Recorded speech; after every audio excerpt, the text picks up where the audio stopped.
actually am sharing something that I actually never even imagined that I would share, ever wanted to share. Um, Truthfully, it's a place that's uncomfortable. It's very close to home. Um, but there's a lot of things going on right now, in direct correlation, and specifically, friends have come directly to me that are associated with what I'm about to talk about and asked me to share my story because they were part of it and they know what I went through, and they believe that it would be a help to other people. And so because of that, and I also, I truly, truly believe I'm not dishonoring anyone with what I share. And I've really prayed and had, I've had God speak to me about honoring. And so this is kind of the biggest thing is that I do everything that I am about to share in a place of honor. So, there's a lot of things coming up right now regarding Sean Fuecht, regarding allegations in regard to spiritual abuse and finances and handling, like how he handles his team and all of those things. And I worked for him, and personally, so basically I worked directly under him for 2 years, but I've been aware of Sean Fuecht for years before that. I lived in Redding, California, and was in Bethel's School of Ministry, School of Supernatural Ministry. And while I lived there, in Redding, California for school, I actually lived in the same neighborhood as the Feuchts,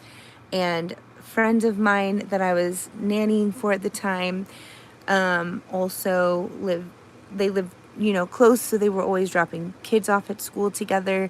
So I ended up babysitting for him and knew his wife way before I ever did anything for the ministry. And I've had a huge heart for missions, and even moved to live in the Middle East, lived in Kuwait.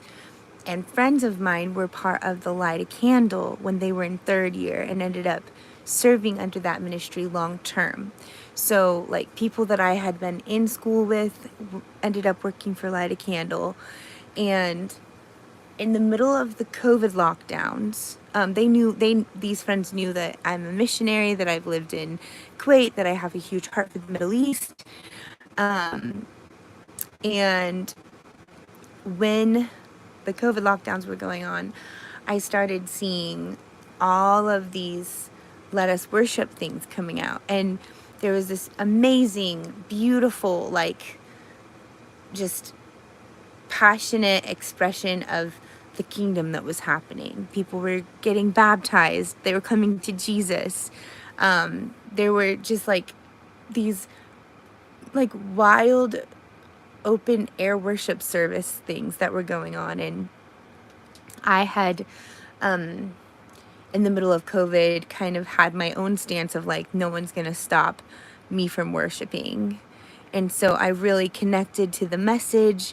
And in a lot of ways, I had already connected in my heart to other things that Sean had done politically and like, as a missionary with the Light a Candle side of things. So I'd never like thought of anything to do with working for him or in any way having anything to do with that, but just seeing the Let Us Worship events, I had this like little prayer in my heart that I'd asked God like for the opportunity to get to do one of those events. And that was all I wanted. I wanted to maybe baptize someone or be on a prayer team. I don't know. And in December, my friend who was part of Light a Candle reached out to me and said, hey, we're going to have a team come to Florida. I was living in Florida at the time. And he said, would you be open to being on our Light a Candle trip? It's going to work right alongside with the Let Us Worship event. So we'll actually be doing 2 Let Us Worship events, but we'll also be doing evangelism and just like worship nights and things. And I prayed about it, and I said I would do it because I felt the Lord on it, and the total that I needed for that trip came together in 45 minutes. I posted and everything just financially fell into place.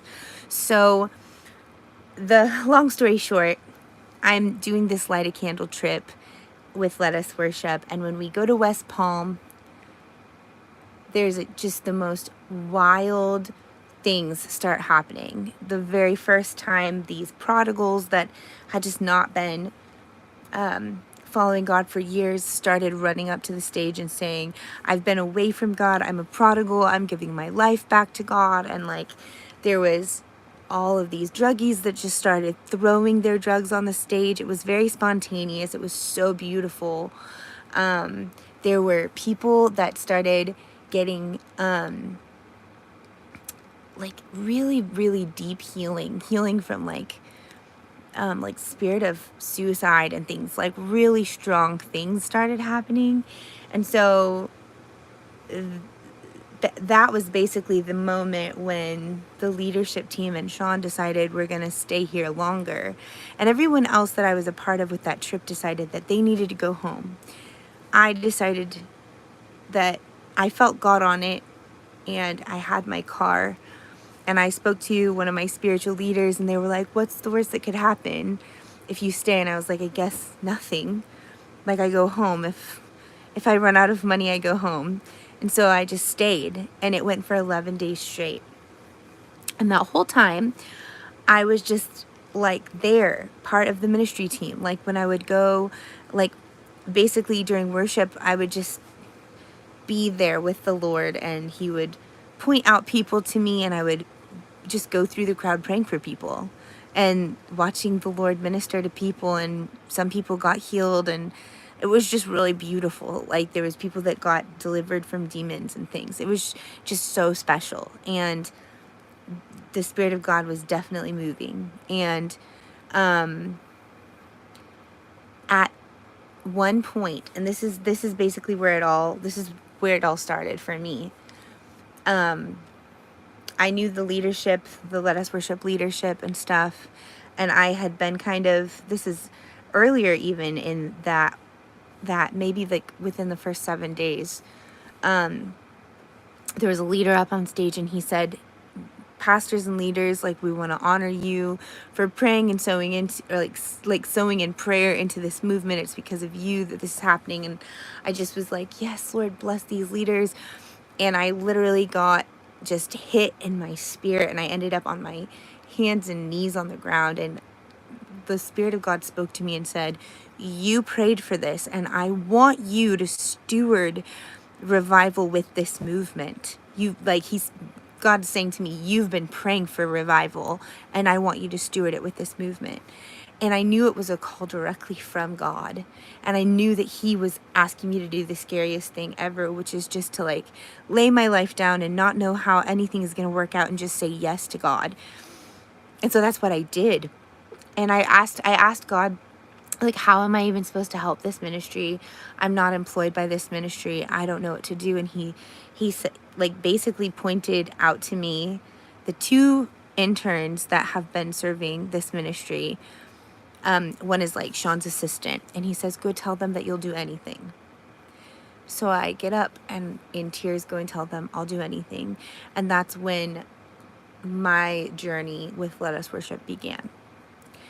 And that night I met Sean verbally for the first time. It's like I'd been kind of, like I had mentioned, I'd babysat for him. He just didn't remember me or acknowledge me. And that night I really remember specifically saying to him, like, if you allow corruption or anything into this, if you don't honor what God's doing, then it will fall apart. Because I had watched other movements do the same thing, because they had allowed sin in. And that was my words to him. And basically, I was invited, like, I was in the car with Jay Koopman and Sean. And Jay was like, hey, listen, like, you should just know that lots of people will just give to you because you're with, like, you're helping Sean now. So you just tell people you're a missionary and you're doing things with Sean, and, like, you're volunteering for free, and people will give to you because there's just a lot of extra money out there. So I will say there were people that were excited at first. I would say for maybe like 2 months. I served lettuce worship, and I began to be this, like, I traveled all over the United States, all over the East Coast, and then across the United States in my car. I started hauling merchandise. They had me being their merchandise girl. And I was setting up events, like setting up the tents for merch and handling sales and transactions and training volunteers that would arrive from churches on the fly that had never ever done anything with us before. And there were some people that had been part of the team that they had gotten, like, really inspired by what I was doing, and they basically asked me in Alabama if they could come along, and I ended up inviting them to join me. And so we kind of caravanned all over the United States in my car. And there was multiple points where I was going full on faith. I wasn't given food or lodging or anything. I was carrying a lot of their merchandise in my own car. Sometimes I was pulling vehicles for them, and I was handling a lot of the details of, like, the merchandise stuff. But I was just a volunteer. And so most of the time there wasn't anywhere for me to stay, or like, whatever food or anything, like, was available wasn't usually available for me or for the other volunteers that were with me. But I did camera sometimes, like a little bit of camera work. There was a few times that someone just, like, one of the team members just shoved a camera, like not a video, like, not to, like, do live recording, but, like, an actual, like, digital camera in my hands, and was just like, go take pictures. And I think it was all just kind of like, there was limited, there's, like, a skeleton team, and sometimes there was just need for things. And so I was just, like, saying yes all over the place. And I kept doing that. I even got back to California, felt God say, leave my car in California. And then I just flew back, bought tickets, and flew back to the East Coast, and was getting rental cars and going up and down, like, different parts of the East Coast. And really just, like, wearing myself completely ragged, driving everywhere because of the yes that I have on my life. But I started really feeling lack of covering. Like, I know that God provided that whole time, but there were so many times when I, like, was just like, I'm so exhausted. I'm arriving at these cities. I'm helping to get things set up, but I have no idea where I'm going to sleep. And then somehow the Lord opens doors, you know, or just, like, mostly it was sleep. It wasn't as much food, but it was definitely just like this exhaustion and driving so much. And, like, I literally drove until I was in shock a couple of times and shaking and cold, which is kind of an intense thing. But it was just pushing so hard and being minimal hours of sleep and running full speed and training and handling lots of things. And so I did that. And then I was in Alabama. I mean, sorry, not Alabama, Tennessee. And at this one place in Tennessee, the short version is that I was manning the the merchandise tent, but I was always able to go and pray for people, and that was my favorite part. And someone called from the stage and said, hey, we need leaders and pastors and stuff to come up and pray for people. So I make my way through this field, that from the back parking lot through this field, and like kind of dusk, and I'm moving rather quickly, and my ankle finds a big old pothole and rolls and pops multiple times, and like pain is just ripping through me, and I'm laying on the ground rolling around in pain and thinking I need to go to the emergency room. And these two ladies basically convince me that I need to go up to the front to get prayer, and they start like helping me to my feet, well, to my foot, and having me lean on them while I'm hopping towards the front. And then someone from the front starts to call out people that need to be delivered from homosexuality, and there's this big misunderstanding, and people somehow misconstrue that I need delivered from homosexuality, and parts of the team that I've been serving with come over and start trying to pray for me. A whole crowd surrounds me. I'm so in pain, and I'm nauseous because of the pain, and I can't open my mouth to speak because I'm hurting so bad. And people are like telling me I just need to repent for this evil, like, perverse thing. And I'm just like so offended and so hurt, and literally hurt. And even like one of the people that I've been traveling with has a camera in my face. And when I finally am able to open my mouth and get the words out, I'm like, I came up here to pray for people. This isn't my problem. I'm really injured. Most of the people in my team were still confused and had no idea what was going on, or even paid attention to the fact that I had gotten hurt.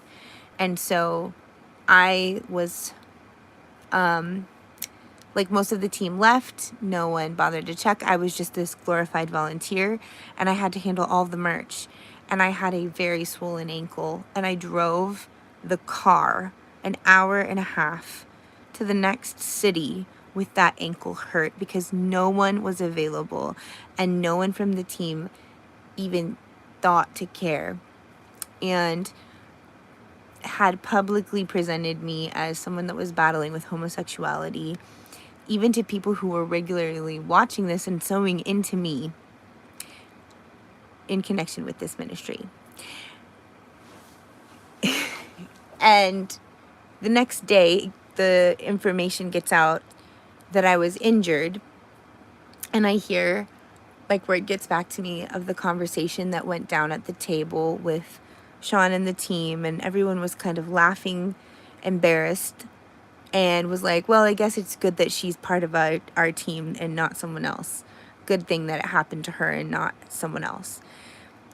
And like the amount of like pain just in that conversation alone was amazing, because no one came and apologized to me for like the lack of covering, the fact that I had to drive by myself, that I was handling all this merch by myself, and that no one was like caring, and no one apologized for the public like mispresentation of my character. So anyway, long story short, I end up still serving at the next event, but I can't walk. And then people end up bringing, like, these sweet volunteer ladies were just so convinced God's going to heal me. And he actually did. I still had bruising, but I was able to walk at the end of that specific event. But something really painful inside of my heart began to transpire, where I just really, the trauma from that experience, the lack of being covered, and there was another event that had happened shortly before that, where I literally was driving late at night to a hotel, and I was just a glorified volunteer. I had no one that cared to make sure I made it to certain places to check in. I was driving by myself, and I got basically at a gas station, 2 people that I know for a fact were sex traffickers. One came and tried to block me on one side, and the other drove directly at me. And I managed to escape them. Then they followed me all of the way to the hotel where I was staying. And things like that just made me feel super not supported. And then I was just experiencing like this horrible misrepresentation of character on a very public scale. And after all of that happened, I just no longer had the capacity to travel anymore. It took all of the like momentum out of me. I had been going for like probably like 5 months, maybe almost 6 months, just full blast, and I had no more momentum.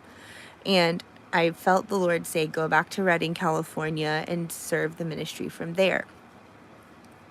And so I moved back to Redding, California, and let the people know. And the whole time it was for the Lord. I never ever was like, even like, oh, I'm serving Sean Fuecht. It never was about that for me. Never. It was always, I was serving the Lord. And basically, long story short, I was handling or helping in all kinds of different administrative and organizational ways using the gifts that were on my life. And there was a lot of times that I was giving like probably at least 12 hours a week to 30 hours a week to serve in some capacity with the ministry, which the support stopped almost right away. When I made it to Reading, all of the support that I had been having stopped. So I had to start being creative and finding other streams of income and kind of working on the side. And in order to serve the ministry, I had to work and kind of entrepreneurially create like a little business. And so needs opened up for a position. One of the other team members stepped down, and then need for being the director of merchandise opened up. And I had already been handling and organizing all of the merchandise, all of the things that were involved with kind of like the shipments and putting them into order and getting inventory and making sure everything was accounted for, and the online pricing and everything. So then I learned the system with the website and sales and shipments and all of this. And I basically single-handedly was in charge of this entire thing. And like, there was a point where I will say, like, for probably at least 8 months, I was serving the ministry completely unpaid. And then Sean stopped one day and said, like, God says that you're worth, it was while he was still living there. He said, God says that you're worth being sown into. And then shortly after that was when they brought me into a part-time paid position. But it was like lower than minimum wage. And the original conversation is that I would work around 20 hours a week. Or maybe it was 15. Honestly, at this point, I just know that it was not supposed to be a ton of hours. And I was handling online orders. I was handling all of the things that were going to get shipped to every single event. And there was events going every single weekend, pretty much. And then I was also in charge of inventory that came in, and customer service, and kind of the whole shipment process.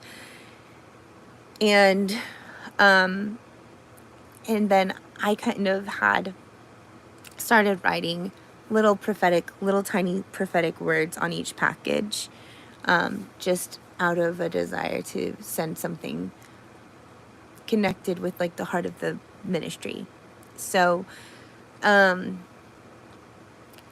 did that consistently, but when Sean brought me into that part-time position, the agreement was that it was going to be for just that set amount of hours, and that I would also have the opportunity to travel, which was the thing that brought the most joy to me. There was me and one other girl, and we were supposed to rotate, and I was supposed to be given this opportunity to have my trips covered when I would do that, and I would be able to go and pour out, like, go handle merch, and also be part of like the prayer and ministry team for the trips. And an entire sorry, an entire year goes by, pretty much, and there wasn't one trip that I got to go on except for one in California the whole entire time. And it was like one that we could drive to. And I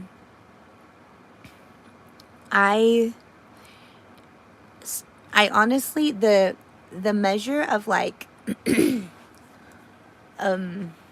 really, like, there was abuse and like there was mostly neglect and stuff before, but the measure of spiritual abuse that I experienced was it was just really palpable as I was in this like full-time role. As just a volunteer, I was just extremely neglected and under cared for, and it was just like, you just deal with it, you know. And I was just, at that point, I was just like, I'm serving the Lord, I'm a missionary, I have a huge heart for like doing things that bring glory to God, so I don't have qualms, because I'm just like, take it up with God, he's my boss, you know. But serving under Sean, there was so many components that were going on. It's a skeleton crew. I'm handling the entirety of the merch. When Sean lived in Reading, it was different, because it was almost like he kind of, if you're in front of him, he sees you.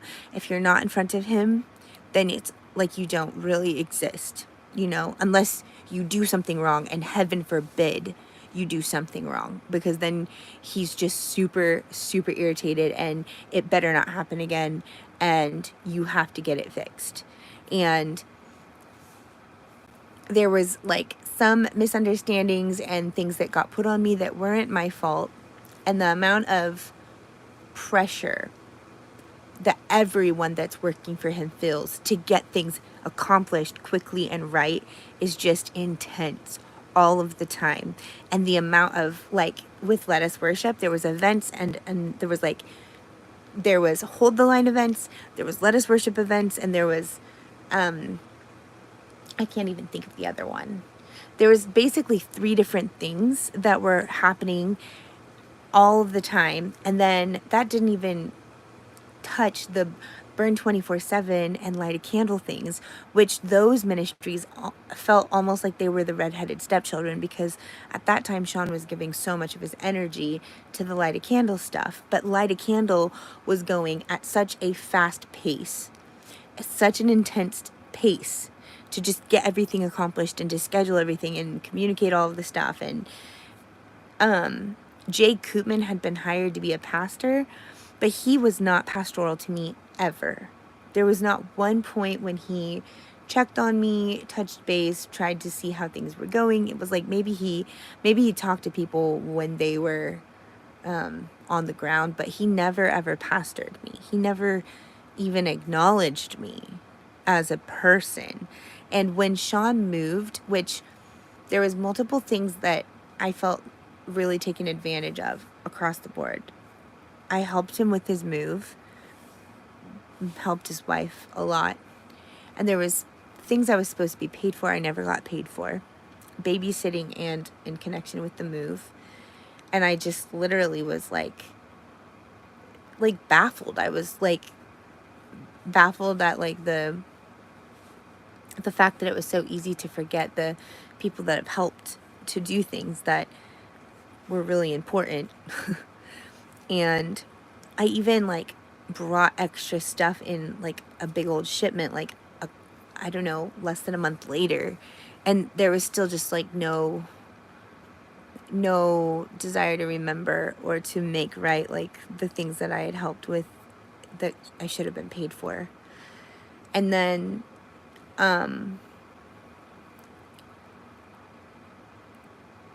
um there was like so many times that I was expected to get things done. The time frame that was given to me was very insufficient to the amount of work that I was given. And so I'm not making any more money, but I'm working so many hours. And I also am lifting over 70 pounds every single time that I work, every day that I work, because I have to carry things to the post office. And then on top of that, there's this crazy pressure to get things shipped for as little price point as possible to our events. And so I would package things and pack them and spend so much extra time and even buy coffees and pizza and things for friends to try and help me pack things, because the boxes that we were having to put things in was the USPS flat rate boxes, because that was the cheapest that we could get. And so the amount of extra work that you have to do to put packaged merchandise into tiny flat rate boxes so that you can pay the like minimal amount possible and you have to address each of those, and you have to extra tape them, and you have to carry all of those boxes. The amount of work that I had to do to accomplish that was just astronomical and exhausting. And I stopped even like writing words on packages after a while, because everything became so menial. And there were so many times where it was like, I would be getting these messages when I'm supposed to be off the clock. You didn't do it right. These things weren't there. And they weren't even part of the communication. It was like, how could you have forgotten these things? And I had the list before. And so I'm going back stressed out, checking off everything that I know I sent and saying it was there or it wasn't there because someone didn't communicate it. But it was like these kinds of intense things, and like, Sean's gonna be so mad because you didn't get the Key of David CDs there. Like these kinds of things. When I'm not working, when I've done everything that I could to make sure everything was accomplished, and I'm a one-person person, like handling everything and working way more hours than what's expected. I mean, what was communicated. And so there was just like a point where, and I also forgot to mention I was working so many hours, but I had to work other jobs to survive. And so I was probably doing close to 50 hours a week and physical kind of work related stuff, just trying to survive. And I just started feeling really exhausted. And there was two things that started happening. I forgot to mention the first event where I shared like the trauma there was from that experience. I ended up having to go to therapy and ended up being diagnosed with complex PTSD. And then shortly after, while I'm working and doing so much, there was points where the amount of stress of making Sean angry and getting in trouble and like the team, all of the team's angst, because I'm very sensitive to like how people are and what they feel.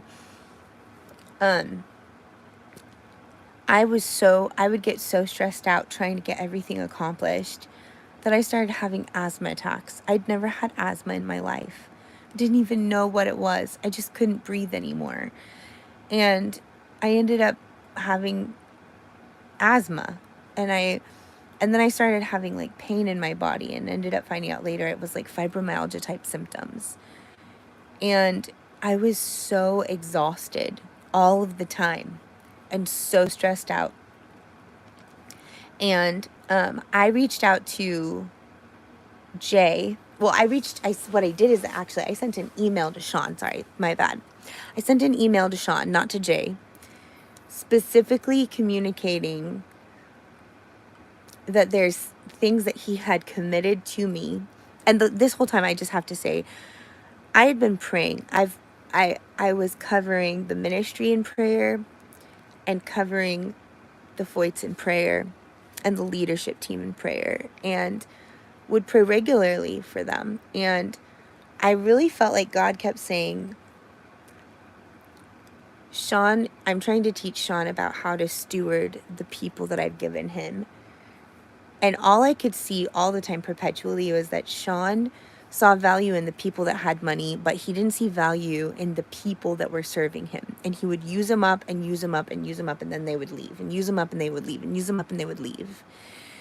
And I was just, like, whenever I would pray about it, I was just like, God, I don't really know, but I want to handle things like in a way that's honoring to you. And God basically just told me that he was teaching Sean, but that Sean didn't have value for the gifts that were in, that there was so much weighty gifts inside of the people that he had put on his team, and Sean was taking him for granted, and that he would actually never ever be fully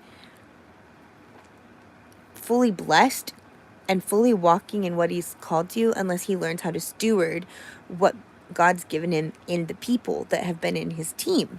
And so I would always pray for that. I would pray for Sean to like see what God had given him in the team. And I ended up sending a message to Sean in the midst of like basically my body collapsing, and said like, hey, you told me when you brought me on part-time that I would be able to travel. I've not been able to travel. On top of that, I'm not physically doing so well. And I also need to be making more money. I'm working way more hours than I should be. And I need compensated for what I'm working. And so I get a call from Jay. Meanwhile, I should mention, he's supposed to be the pastor. I have no equity with this man. He spent no time investing in me or pouring into me. And honestly, there, like, a lot of different times, like, I'm not saying Sean is like a total, bad person or anything, but like the experiences across the board with different points was like kind of like men are just more appreciated in that ministry than women. There's like a misogynistic kind of approach. And I am not a feminist, absolutely hate the feminist movement, but just that experience of just like the value of men, it just kind of grates you when you're just like, wow, if only I could have a penis, I could make people feel better about me and what I'm called to do.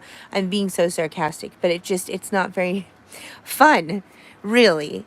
And anyway, so I get this like call from Jay Koopman, and he's basically just like, hey, yeah, like the reason that you're not traveling is just, it doesn't make sense. It makes sense for the other girl because she's in a space where it's easier and we can pay for her tickets for cheap. And basically, like, that's it. You're just not going to, and you need to just like get kind of like past that. And, like Sean's not pastoral. There's nothing that we can do about that. And you basically just need to kind of like decide, do you want to be here or do you not want to be here? It was such like a cut and dry, rude, blatant conversation. And I was just like, wow, I've been serving this ministry and serving my literal self into oblivion. And this is all I get. I don't even get a personal conversation. And I get told by Jay Koopman, just deal with it, like it or lump it. And so shortly after that, Sean comes to town because Benny Johnson, Bill Johnson's wife, dies. And so he's coming to pay his respects. And because of that, he sees me. I'm there. So he actually recognizes I'm there and a person. And so he sits down and has a conversation with me. And I tell him, like, the thing that brought life to me is being at these events. I've not been at an event. I've not been able. You made a promise to me that I would be able to go to some of these events and I could do some kind of ministry. And he kept saying, well, you write prophetic words on packages. And I'm literally like, and then I tell him, I'm like, this system isn't working. It's so hard putting this all into these tiny boxes. The amount of hours I'm working, my body isn't okay. I'm a woman. I'm carrying way too much. I'm doing way too much. And I'm not getting paid enough. And the things I had requested was that he would increase my pay to the hours that I'm working. Even though it was below minimum wage, I just wanted to get paid for the amount of hours I was working. I wanted to be able to travel as I had been promised to do some events. Like, it was supposed to be every other. I should have been able to have gone to like 14 at least. And I went to the one local one in California that we could drive to. So, and then the other thing was like, this is actually really hard on me and there's no solution. This isn't helping. And he said, hey, can I get with God and pray about this and get back to you? And so I was like, well, that's honorable. So I was like, sure. And then like 2 weeks go by and I'm not hearing anything. And I know how Sean works. We're fast-paced movement, out of sight, out of mind. He's not, like, I'm not going to say he didn't pray, but he never got back to me. And I ended up sending a letter and saying, hey, this is it. That was what I needed. It wasn't met. I need to step down. I'll train my replacement. Even the training my replacement process was not a fun time. The stress dynamics, the amount of things that they tried to squeeze out of me in my last moments was incredible. And at the very end of everything, I left that ministry in burnout mode completely, not spiritually. My relationship with God never ever faltered, but I was completely destroyed, like physically and emotionally, an absolute just wreck. And it took me at least 2 years to get to a point where I was a functioning human again. I couldn't even work normal amounts of hours. The amount of exhaustion, the like serious like just wear on me, the amount of PTSD that I was battling from being in that ministry, like, it was so intense. And there was definite points where I was thinking, am I even like gonna be able to work? Am I gonna not be able to have a job anymore that I can do to earn an income? And this is all just, I was pouring my heart out and doing ministry. And I ended up getting very burned. And I'm sharing all of this because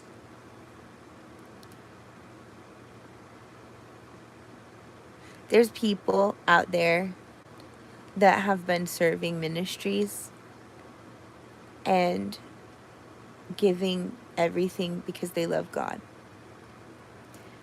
They love God.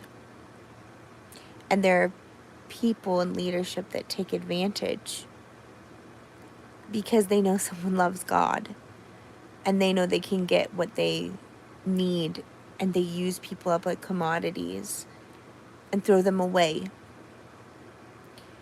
And Sean threw me away and took advantage of me in that way.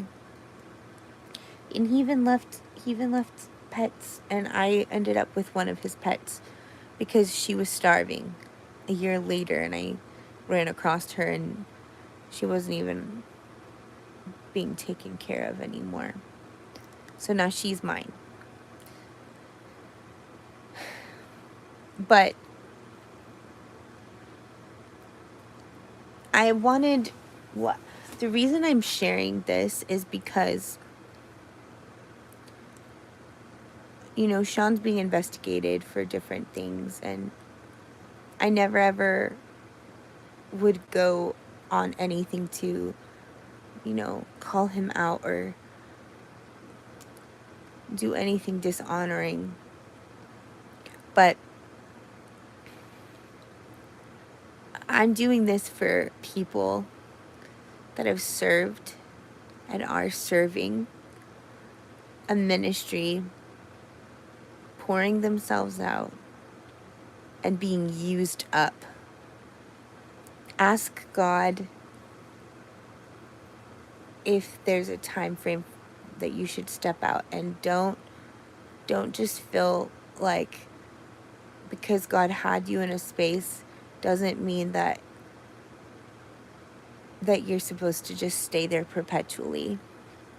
There's a point when people need to leave, and when I stepped out, it created a chain reaction, and shortly after I left, multiple other people in the ministry suddenly had courage to leave too. And I'm not taking credit for it. I am not. But I definitely think I should have left sooner because of the amount of just absolute just wreck, that havoc that serving that ministry did to my body, and the stress of angering Sean. And like, I actually had a history of abuse that I never connected to, and Sean working for him brought all of that up, the punishing kind of thing that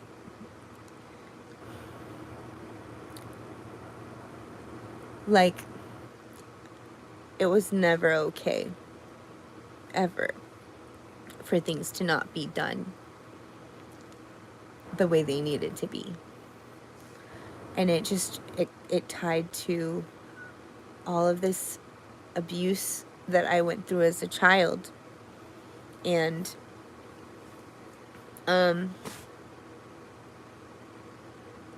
honestly,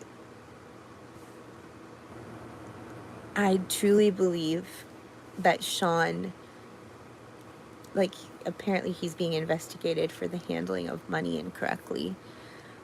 And I will say that he valued money. Like, I could see that. He valued those people that had so much money. And if they had money to give, then he was about it. And it was always about money. Like, us, like, getting the lowest price for things. But if someone had money, then we gave them so much extra attention and special gifts and things. And the value of the people that were serving him, it was like we weren't valuable. Our time, our energy, our literal blood, sweat, and tears was worth nothing. And that's the things that God values. What we did. We were the ones that kept that ministry going. We were the catalyst. We were the multiple hamsters on a wheel. And he would have gotten nowhere if it wasn't for all of the anointed, gifted, incredible people that ended up on his teams that he burnt up and used up. And he did that in every single place.